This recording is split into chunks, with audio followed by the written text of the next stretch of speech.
வணக்கம். சற்று முன் வெளியான முக்கிய அறிவிப்பின்படி ரேஷன் கடைகளில் சர்க்கரை அட்டைதாரர்களுக்கு ஜாக்பாட். இனி இதுவும் ரேஷனில் கிடைக்கும். தமிழக அரசின் ரூபாய் 4886 கோடி மாஸ் அறிவிப்பு. செய்தியை முழுமையாக கேட்கறதுக்கு முன்னாடி நம்ம சேனலை சப்ஸ்கிரைப் பண்ணலாம். சப்ஸ்கிரைப் பண்ணிக்கோங்க. மறக்காம பெல் பட்டனை கிளிக் பண்ணிக்கோங்க. அப்போ தான் நம்மளுடைய அப்டேட்டட் நியூஸ் உங்களுக்கு உடனுக்குடன் வந்து சேரும்.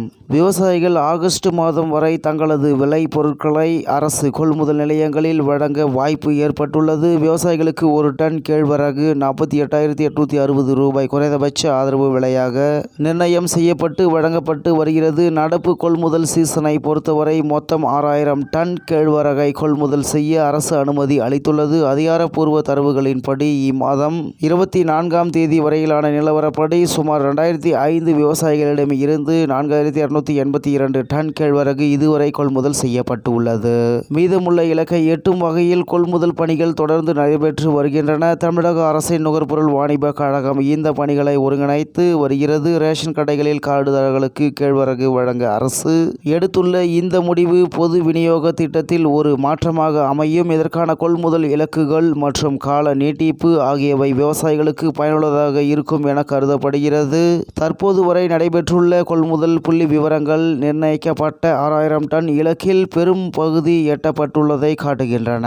தமிழக விவசாயிகளிடம் இருந்து நேரடியாக பெறப்படும் இந்த கேழ்வரகு தமிழக அரசின் நுகர்பொருள் வாணிப கழகத்தின் மூலம் சேமிக்கப்பட்டு வருகிறது. குறைந்தபட்ச ஆதரவு விலை நேரடியாக விவசாயிகளுக்கு கிடைப்பதையும் கொள்முதல் செயல்முறைகள் முறையாக நடைபெறுவதையும் அதிகாரிகள் கண்காணித்து வருகின்றனர். ஆகஸ்ட் மாதம் வரை நீட்டிக்கப்பட்டுள்ள இந்த கொள்முதல் காலத்தை பயன்படுத்தி இலக்கினை முழுமையாக அடைய நடவடிக்கைகள் எடுக்கப்பட்டு உள்ளன.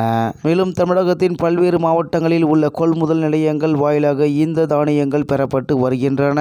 மேலும் ரேஷன் கடைகளில் குடும்ப அட்டைதாரர்களுக்கு கேழ்வரகு வழங்க அரசு முடிவு செய்துள்ளது. தமிழக மக்களுக்கு ஊட்டச்சத்து கிடைக்க வேண்டும் என்ற நோக்கில் இப்படியொரு முடிவு அரசு எடுத்துள்ளது. இதற்கான முதற்கட்ட கொள்முதல் பணிகள் தற்போது தமிழக அரசின் நுகர்பொருள் வாணிப கழகத்தால் மேற்கொள்ளப்பட்டு வருகின்றன. ஏற்கனவே மத்திய அரசு ராணுவ வீரர்களுக்கான உணவில் சிறுதானிய வகைகளை சேர்த்துள்ள நிலையில் தமிழக அரசும் பொது விநியோக திட்டத்தின் கீழ் கேழ்வரகு வழங்கும் முடிவை எடுத்துள்ளது என்று தகவல் வெளியாகியுள்ளது என்பது குறிப்பிடத்தக்கது. இத்துடன் இன்றைய முக்கிய செய்தி நிறைவு பெறுகிறது. மேலும் இது போன்ற செய்திகளை உடனுக்குடன் தெரிந்து கொள்ள